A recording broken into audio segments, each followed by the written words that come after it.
regular meeting.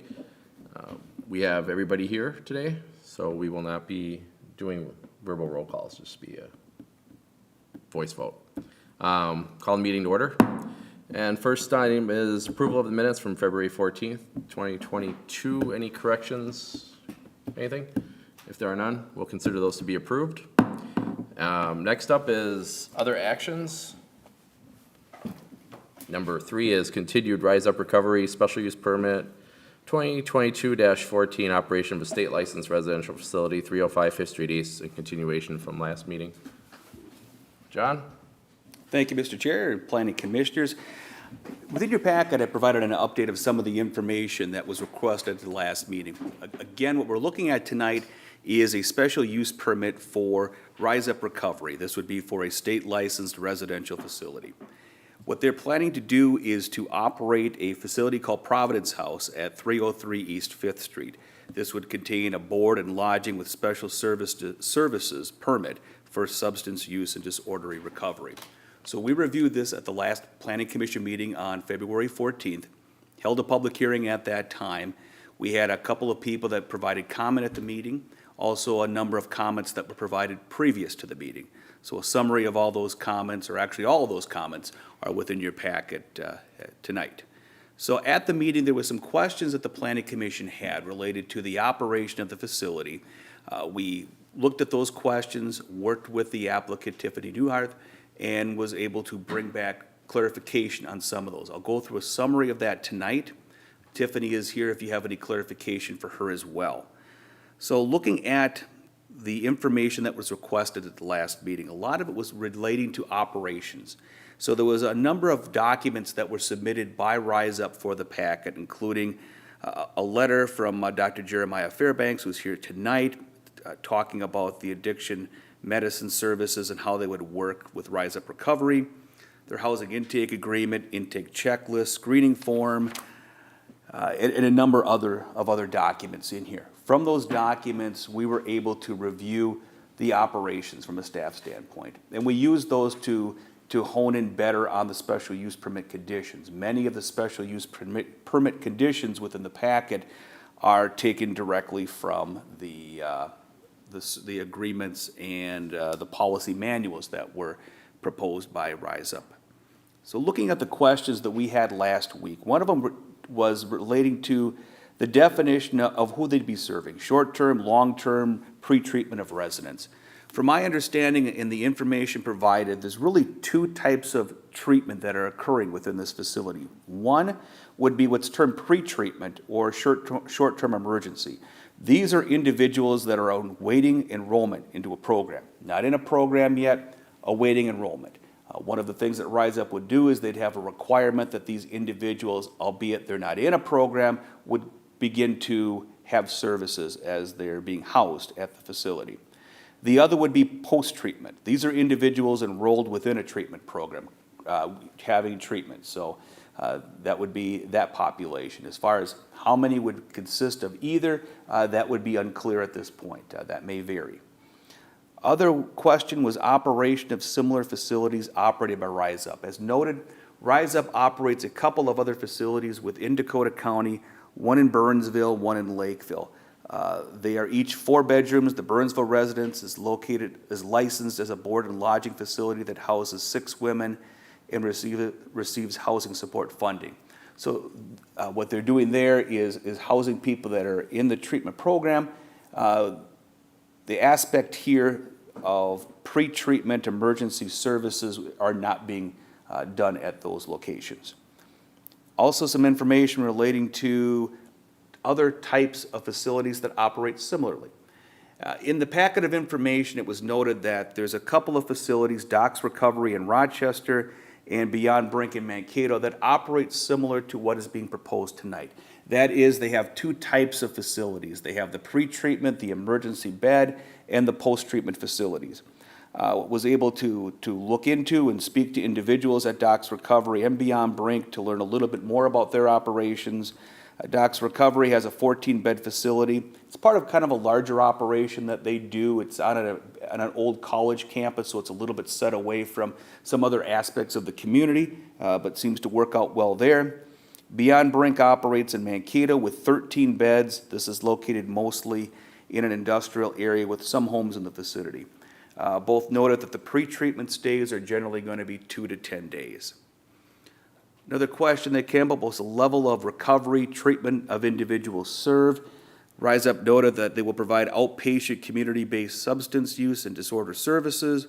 The individuals would be medically stable, and some may be in early recovery and using emergency housing beds as a means for stabilization and opportunity to get connected with the services they need elsewhere. They will also have longer-term recovering housing. As they noted, many would be working or attending school as they're going through the program here, and they've built partnerships with many other people. One of the program, Care Crossing out of Stillwater, Minnesota. Staffing of the facility. They did note within their documents that there would be a licensed alcohol and drug counselor overseeing the home, and that staffing the home on a 24/7 basis would be what's termed certified peer recovery specialist. So this is a requirement, or excuse me, a certification that is necessary, in some of the background information as to what comprises the certification is within the packet itself. So these are individuals that are experts in peer recovery, have lived experience in recovery within the community, and they're going to be overseen by the director. As far as the daily schedule of activities, what happens in an average day, staffing, movement, etc. So the nature of peer recovery is to get people actively engaged in recovery in the community, out there working, volunteering, going to meetings. There may be residents who have brought 2 peer recovery staff to appointments and assist in other job-related activities, so there could be several trips per day related to that. Relating to expectations of residents' behavior. They did put documents together which relate to the expectations related to curfew, smoking, visitors, belongings, group attendance, meeting attendance, chores, cleanliness, accountability, respect to others. So they have these documented within their rules and performance, and there's some requirements for people to verify and sign that they will contract, that they will follow these. Limitations on vehicles would be 6. That's noted within their information as well. So that's kind of a summary of the information that they have provided. So when we take a look at from a staff standpoint, at an analysis of what we have today, from what I see, they've developed a very thoughtful and detailed plan for operations. They've detailed the rules, expectations for those served, and consequences for those that do not follow the rules. We have a lot more information now than we did a couple of weeks ago, which is good. There's the demand and needs documented for both the pre-treatment, the emergency bed, and the post-treatment, those being treated. Those have been documented as well. We'll note that in treatment, those suffering from substance abuse can often involve a level of volatility. That comes with any treatment program that could occur. The question that really comes up to the Planning Commission tonight is, do the operational procedures and rules established by Rise Up, along with the conditions established under the special use permit, mitigate any operational concerns? What is your comfort level with what they're doing and the rules set down to establish that? We have shared concerns as staff that the pre-treatment housing of individuals is subject to further restrictions of movement and activities, which may be indicative of a greater chance of volatility and violation of rules. We took a look at the information from a staff standpoint, noted that individuals that are in pre-treatment are just that. They're not in treatment yet. There may be more of a volatility factor involved with that. There's rules established that are more stringent for those individuals. Does that pose a greater risk on the community, and in particular that neighborhood with these individuals? I did note that the proximity of the home here within a residential neighborhood with neighbors in close proximity is a little bit different than some of the other ones that they have that they noted in operation in Windock's Recovery, on a college campus, former college campus, and beyond Brink, which is a little more distant, more industrial in nature. Ask the question if removing pre-treatment housing from the site would be less impactful in the neighborhood and more consistent with other post-treatment facilities. In response, Rise Up stated that the level of structure and support, the supervision, along with the requirements of medical stability upon admission, and Rise Up's operation as an at-will voluntary program, and I think this is a key distinction too. They're not accepting court-mandated treatments, but people who want to be within the treatment program. They believe that that reduces the risk of rule violation and volatility. And so they would have a structure provided at Providence House that would be greater than other facilities. They believe that the housing of pre-treatment, short-term emergency individuals is essential and provides for a great need within the community. So the statement that we have from them is it's essential. They believe rules are set in place to mitigate any volatility that may occur from pre-treatment individuals.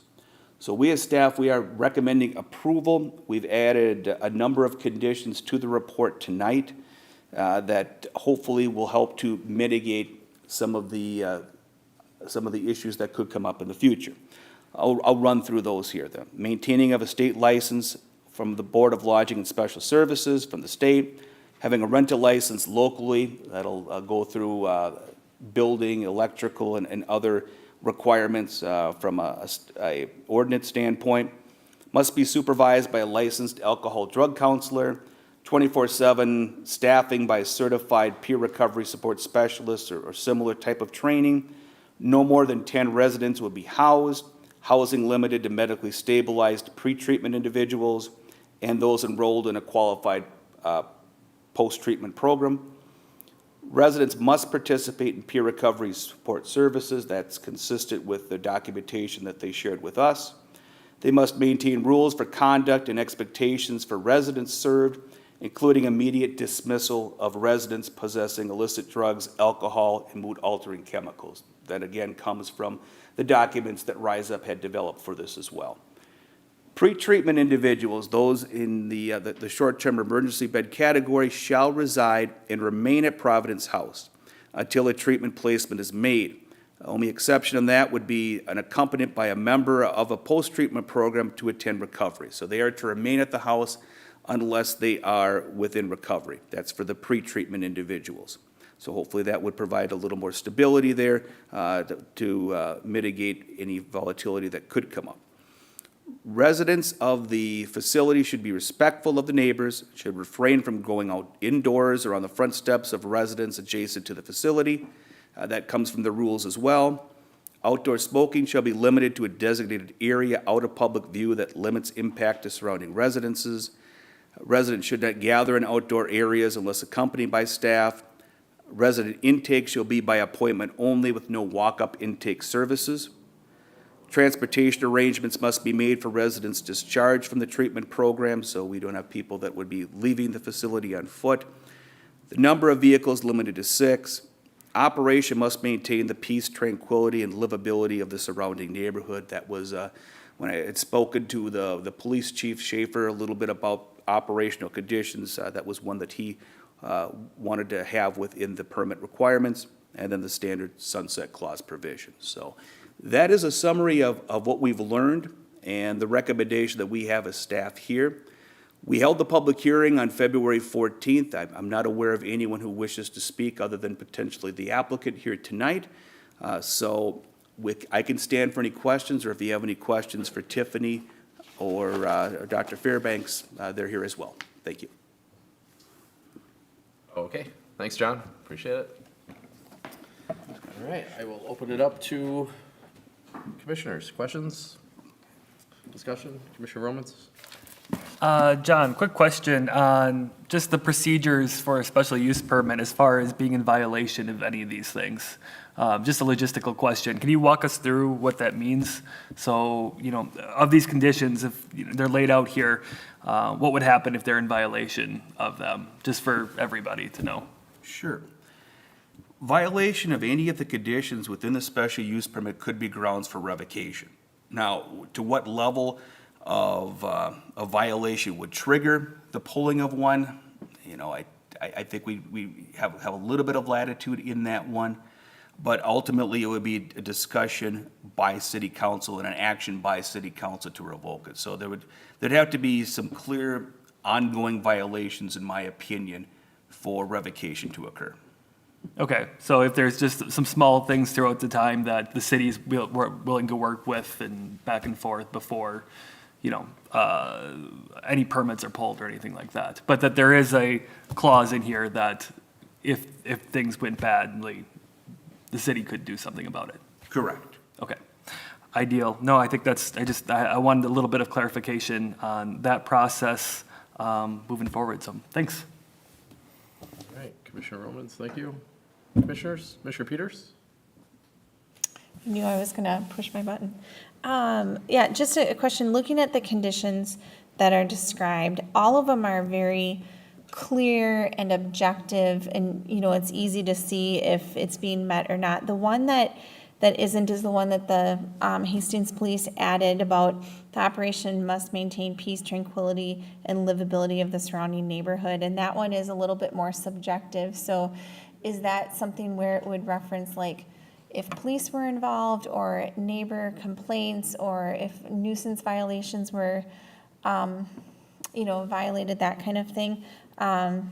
Because the rest of the conditions I think are all really good, but I think that one is a little bit subjective, and I would hate, you know, for that to be a challenge for Providence House, you know, and come back to, I don't know if it ends up coming back to you or to whomever, but that's the only one that sticks out as being subjective. Yeah, and Commissioner Peters, I agree. That is a subjective value that's put in there. It's designed, from my perspective, as a catch-all. Not that we're looking to find violation, but there's some aspects of operations which could be problematic here that don't fit nicely into the other boxes here. To me, anytime you have a statement like that, where it is very vague, the level that is necessary to trigger an action for revocation is much stronger on that. So it was balancing, and talking to the chief, it was really a balance between, you know, you may get police calls in there, but how relevant are the police calls? You know, is it, with the peace and tranquility of the neighborhood, you may get complaints on there, how valid are those complaints that come forward on that? So it's intentionally made to be vague, in case there are things in here that become overwhelming, but are not succinctly identified here in the other conditions. But with that, the level is much higher, the threshold for violation on that. All right, thank you, Commissioner Peters. Commissioner Halbert? Thank you, Mr. Chair. First off, Tiffany, Dr. Fairbanks, thank you very much for all of this. Last time we were here, we asked for some clarification, and well, we got that in spades. So thank you for doing your due diligence and helping get all this together. Greatly appreciated. My one question is, I know we spoke because there's some trepidation last time around the staffing levels. And Tiffany, you had stated that, you know, you'd be more than comfortable having the 2 staff on. Is that something we're looking to have as a part of the conditions, John? Or are we comfortable with Tiffany saying that, yep, they'll be having 2 staff members on? I know there was a lot of concern about what if something happens at, you know, 1 o'clock in the morning. How are we going to have 1 staff member there, but yet another staff member needs to take somebody, you know, to another treatment facility or whatever the case might be? So I guess I'm just curious as to where we want to put that on there, if we want to put that on there. So I'm just asking for a point of clarification. But again, thank you very much for all of this. Commissioner Hallberg, within the conditions that I've provided here, it doesn't set a number of individuals. It says that there need to be a minimum of, I suppose, 1 individual that would need to be there 24/7 a day. And I know that the last meeting, there was a discussion and a potential proposal that more would be on. I think more would be better on this situation. If the Planning Commission felt compelled to require a higher level, that's up to their discretion. Thanks, John. Thanks, Mr. Chair. All right, thanks, Commissioner Halbert. Commissioner Maskey? So what happens if a patient decides at 1 o'clock in the morning, they absolutely just don't want to be there, and they don't want you to take them anywhere? What happens? They just walk out the door and there's nothing to restrain them. What happens at that point? Yes.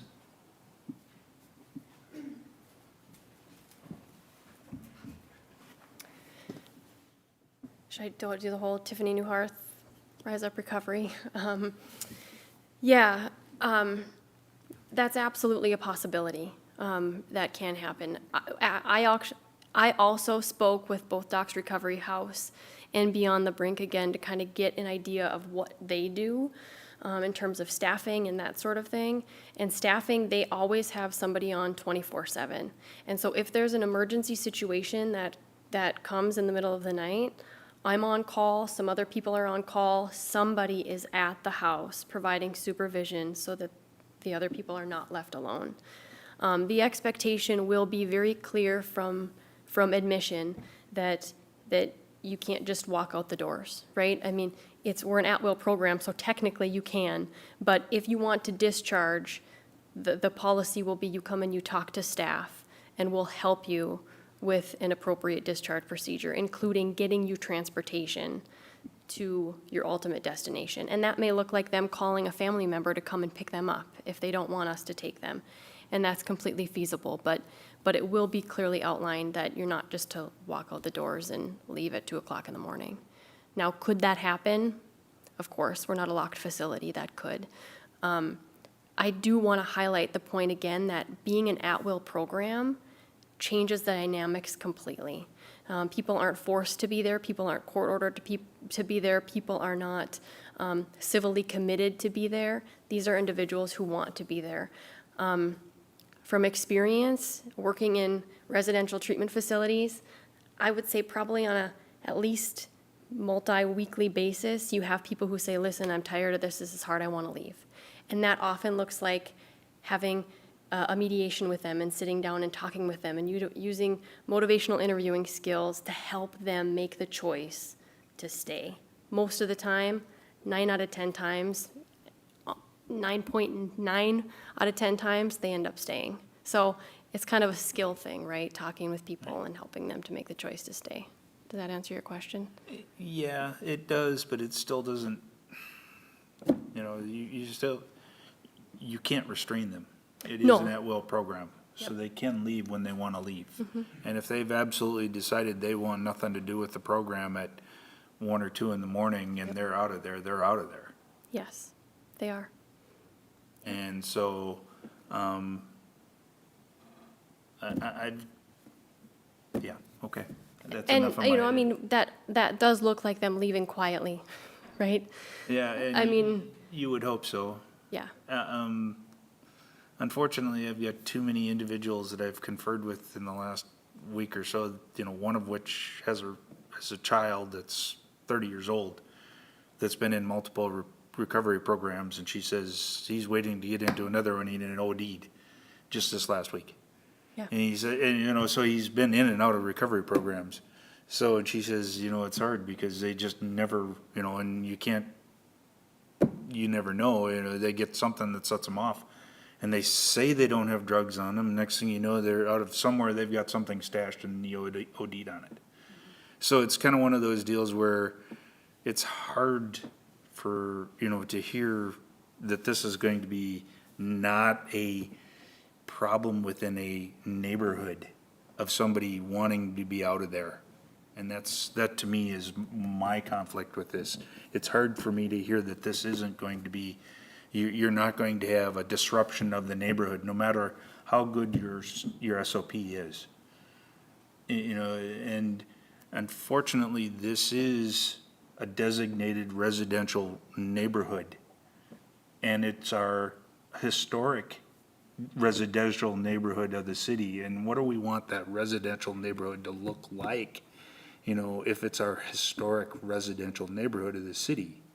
And that's why I'm asking these questions now. I mean, I applaud you for what you're doing. I think it's a great idea, a great concept and everything. It's just where it's placed is not necessarily a good fit for where I think it should be. So, anyway, those are my, that's all I have to say, Gino. Oh, okay. Thanks, Commissioner Maskey. Light. There you go. Commissioner Tyken. Thank you, Mr. Chair. And thank you, Tiffany, and I echo Commissioner Hallberg's. Thanks for all this information. This is great. I know we kind of put you through the ringer last time. But, I've thought about it for a couple of weeks, and For some reason, you know, and I said I'm not emotional, but I have the feeling that people think these are criminals, and they're not necessarily criminals. They're people in society that might need some help, and I'm not sure why we're treating them differently. Thank you. I read through these 16 recommendations, and I wish I could put some of these on my neighbor. I really do.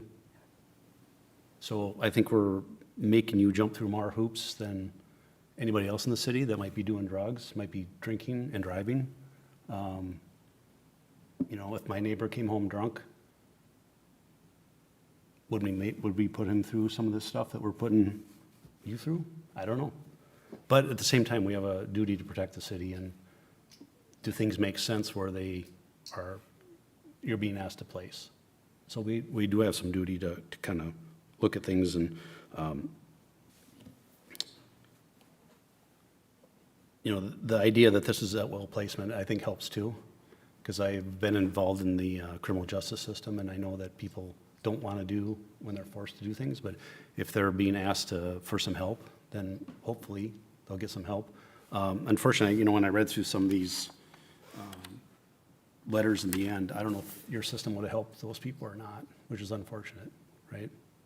Sounds like a lot of those people weren't asking for help and they ended up ODing.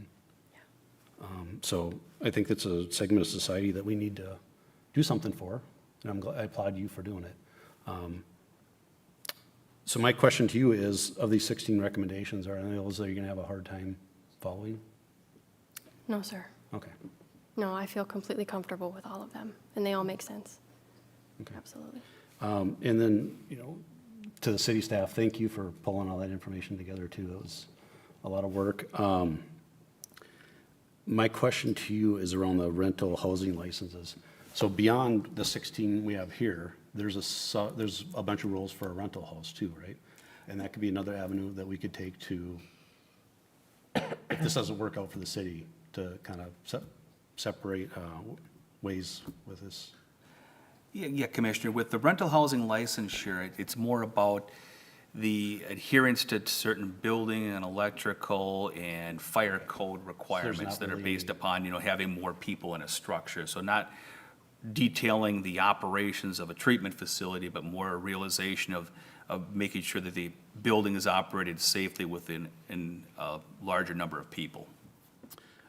So as far as that goes, if we have an apartment building with a bunch of police calls, is there anything that the rental license can take care of that, or not really? Yeah, Commissioner, under the rental license right now, it'd have to be a specific violation. I mean, it would be the nature of what the police call would be, I would imagine, not just the nature of having police calls. Okay. So I'm actually, you know, in support of this, and I think 15 should remain in there. I think it's just kind of a safety net for the city and for the neighborhood if something doesn't work out, but I'm hopeful that this works out for everybody. So, thank you, Mr. Chair. All right, thanks, Commissioner Tyken. Commissioner LeBron, did you have anything? I can't see anything. I can't see your light or anything. Do you have anything? Nope, okay, not right now. Okay. Commissioners, any other? Commissioner Hubbard? Are you ready to entertain a motion? Yeah, if there's no other further discussion, just one quick check. Commissioner LeBron, go ahead.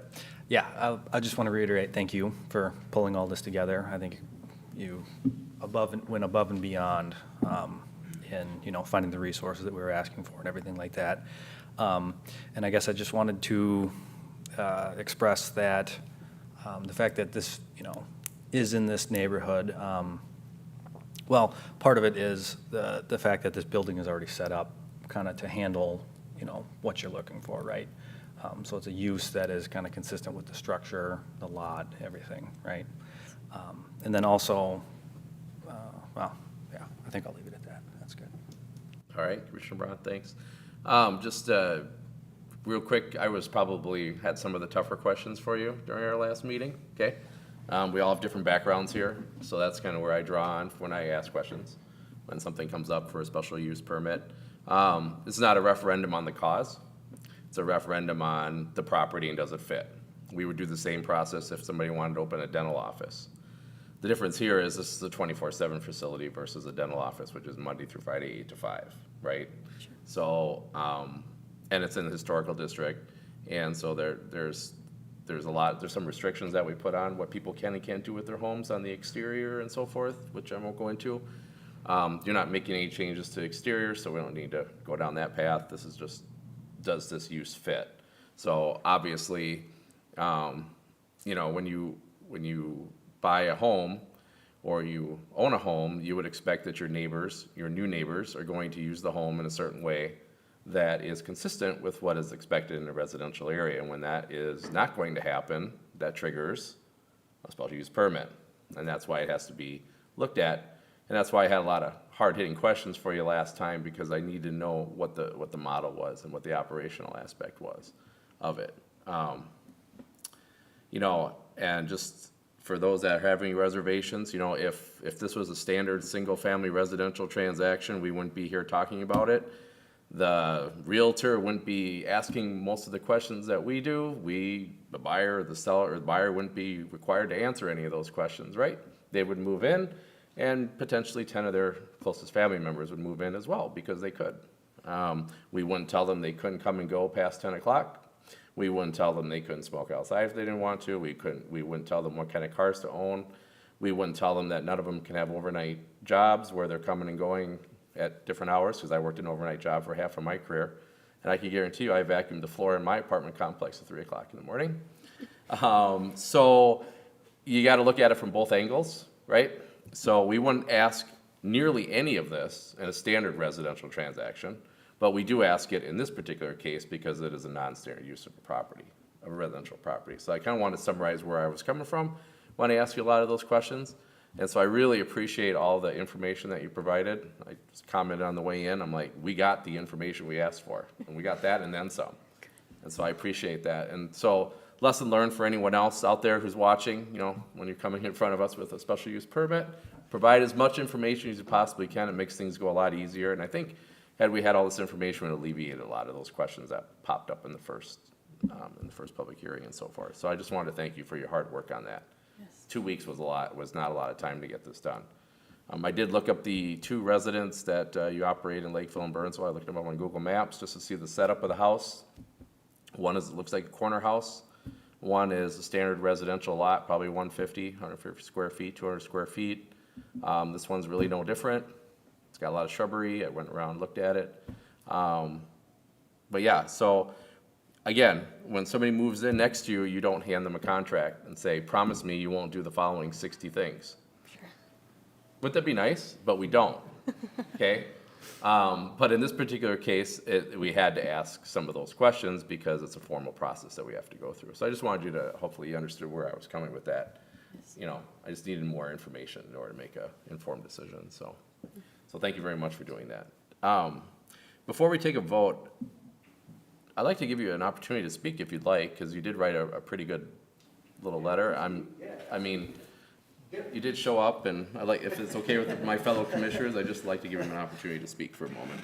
No, so Jeremiah Fairbanks, physician who works in the board with Rise Up Recovery. So thanks for listening to us, first of all. I don't have a whole lot to add.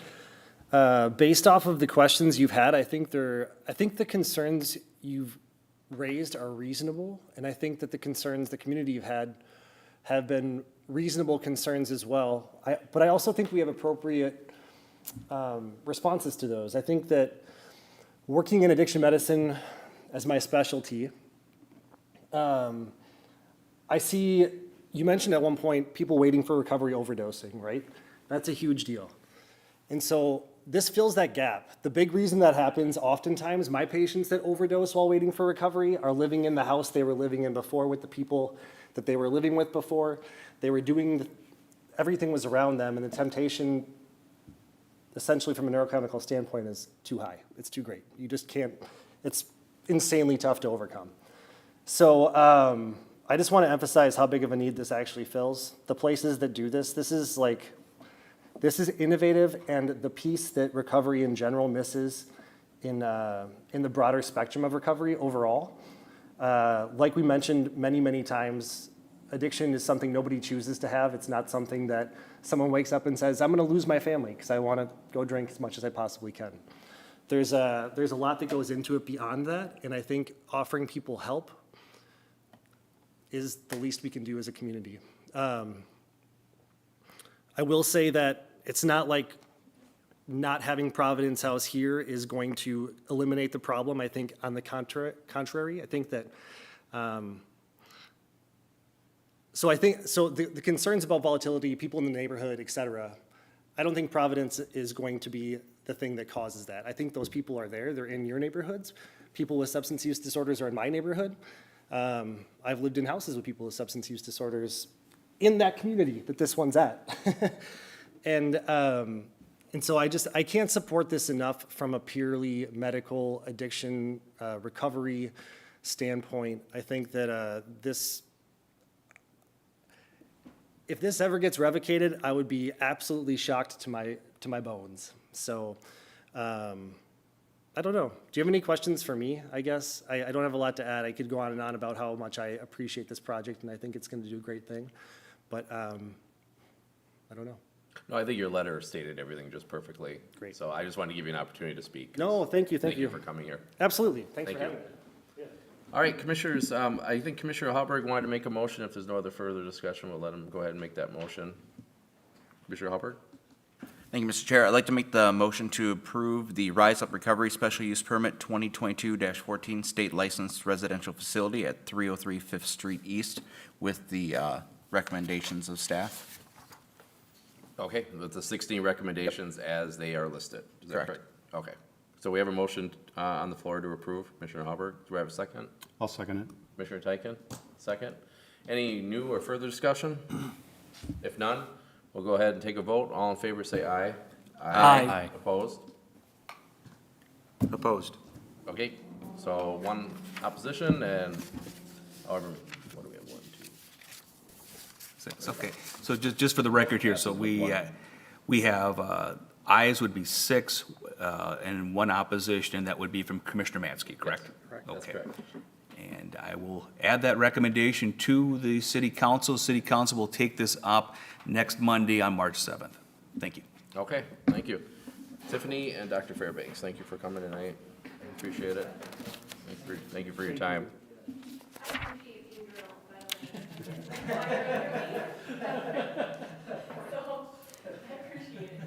It's okay. Yeah, and so thank you very much. All right, take care. All right, next on the agenda, excuse me, is another continued item, twice continued. City of Hastings Ordinance Amendment 2022-11, parking for apartments. John, did you have anything to add to this one? No, nothing more to add to this one. We didn't have much time considering the late hour at the last meeting. So this report is unchanged from what we looked at on the 14th. Essentially, based on our conversation on the 24th, looked at potential ways that we could reduce parking for apartments within the city. And the suggestion that I have from a staff standpoint is to lower the minimum parking standard for apartment buildings to 1.75 spaces per unit. So that would mean an apartment unit would need to provide 1.75 parking spaces. Within the report, there's some calculations based on other ways that it could be figured out. 2 spaces, 1.75, 1.5, and something based upon bedrooms, and then looking at the existing apartments that we've approved over the last few years and how those calculations would end up being. So I offer that there for your consideration and discussion. And John, if I remember correctly, you said the number was to accommodate some of the apartments which may have those space restrictions. Is that right? Say that again? The apartments that may have the garage space restrictions and the lot restrictions where where 2 may be too much? Yeah, and I'm looking at it from the standpoint of the parking regulations we have are based upon a unit. So a unit could be a 3,000 square foot house, it could be a 300 square foot apartment. Both would require 2 spaces per unit. I'm comfortable with the single family home requirement, but when you get to apartments, you're dealing generally with less vehicles. Could the ordinance better reflect that? Okay. All right. Thanks, John. Commissioners, any discussion? Commissioner LeBron? Yeah, so John, in the report, I noticed that we're actually staff recommendation was actually a little bit higher than the Urban Land Institute and Institute of Transportation Engineers recommended minimums. Could you go into that a little bit? Yeah, I looked at the ULI ITE standards that Commissioner LeBrun mentioned have 1.5 and 1.2 spaces per unit respectively. So I think at the last meeting, I thought 1.5. When I took a look at some of the existing usage from past parking from recent apartment buildings, I thought maybe 1.75 would be a better figure, but there certainly is no science with this art, and certainly open for other opinions and suggestions. All right, thanks, John. Commissioners, any other discussion? The only thing I'd bring up too is, I did have a discussion about, we mentioned at the last meeting, electric vehicle charging, and we had some discussion related to electric vehicle provisions within the two apartment buildings that were before us at that time. Had some discussion on, is this something that should be part of an ordinance requirement on that? So I'm not offering anything here tonight, but just wanted to bring that to you for your attention. I did see the council meeting, and that was one of the things they asked both applicants to at least take that into consideration. They said they both would, but I think they had a good point too. It has to be within reason. It's not there yet. We're not in high demand for that yet. So, do you want all those stations sitting idle and with maintenance issues and stuff? But they did say they were putting the necessary structure in underneath to accommodate for expansion later on down the road. So I did see that, I believe, in the council meeting, if I'm correct. So at least they're considering it. Sure. And it is on everybody's radar, but right now we're not quite there where we need 45 of those spaces yet, but, yep, so. All right, Commissioner Teichen? Thank you, Mr. Chair. I think the 1.75 is a good middle ground from moving down from 2. I think the market will dictate exactly what, how much space they need. I mean, if there's not enough parking spaces, people will move out, and the owners will suffer. Same with electric charging, right? If you don't have that accommodation, you could potentially lose business, and as more people buy electric cars, they're obviously gonna have to put in more ports, otherwise tenants will go somewhere else. It's a competitive market.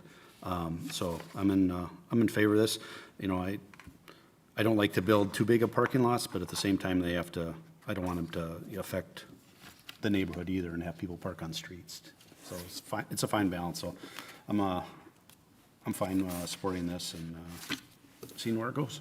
You make a motion? I'll make a motion. I'll make a motion that the Planning Commission recommend amend the city code, chapter 155.09, minimum parking requirements for apartments, down to 1.75 spaces per unit for apartment buildings. All right, Commissioner Teichen, motion. Do I have a second? I'll second the motion. Commissioner Maskey, second. Any new further discussion? No further discussion? All right, all in favor say aye. Oh, yeah, you gotta raise the hand, because otherwise I can't see the red button. I guess my. Okay, go ahead. Yeah, I would just like to expand a little more. I did a little extra reading on this. I think it's a really interesting issue with a lot of interplay with a bunch of different things. I think the 1.75 is probably pretty good for where we're at in Hastings right now. I think I said in a previous meeting, we're not Minneapolis or St. Paul where we can lean on transit or anything, especially for housing, where we know that residents are going to bring vehicles with them. It makes sense to have some sort of minimum. I guess I just wanted to call attention to, some of my push for asking about some of these things is that, there's some pretty big cost implications for development for this. And the numbers that I found, and you can correct me on these too, John, is between $5,000 to $10,000 for a surface space for a developer, and for some of the garages that they end up having to go to, because of lot restrictions and stuff, those can reach from $25,000 to $50,000. Now, I'm not crying for a developer necessarily, right? But I know that they need to make certain profit margins in order to get financing to bring things to town. That affects rent costs. This is kind of a housing affordability issue. And then, as John and staff has laid out, the space restrictions can blow up pretty quickly. So I think it's a good thing if we can right-size these, to something more reasonable like we're doing today, it'll just kind of help everything down the line. This kind of has a lot of knock-on effects. And same thing with, you know, walkability, bikeability. If we're requiring giant parking lots of old, it just pushes things further away progressively as we go forward. So there's a lot that kind of goes into this.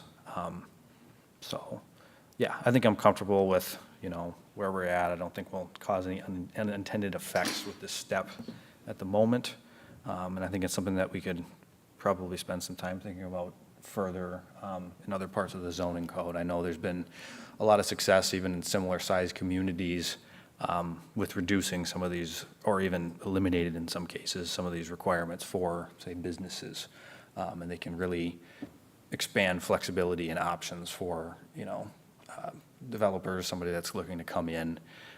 Because a lot of times, yeah, operationally, the people that are going to move in someplace know that there's a need and they'll fill it rather than us making them for, you know, like just a flat requirement.